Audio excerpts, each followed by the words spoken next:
Dini nga pala kami pumunta sa Jubilee pa.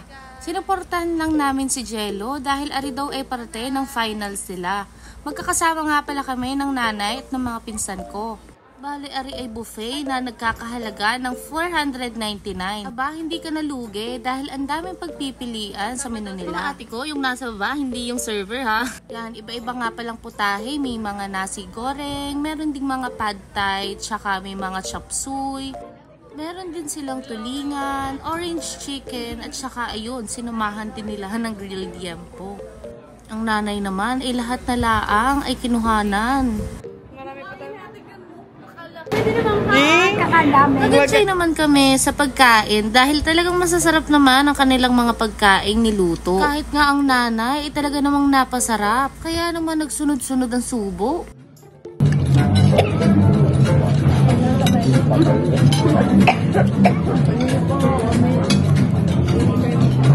Dahil ka rin nakain ng meat ha, maliliit lang.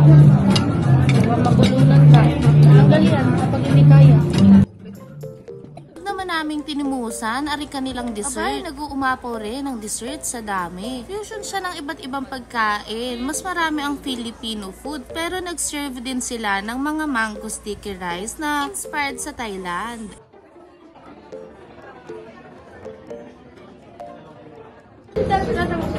Ano yan? Jello?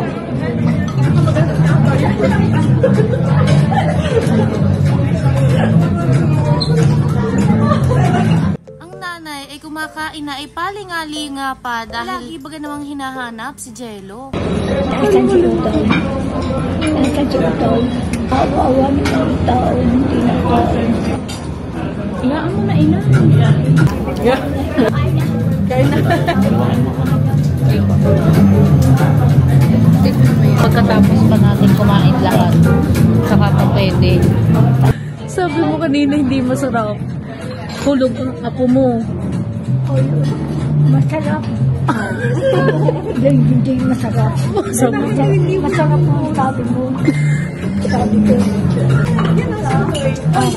Utoy daw. Yellow. Oh, yellow.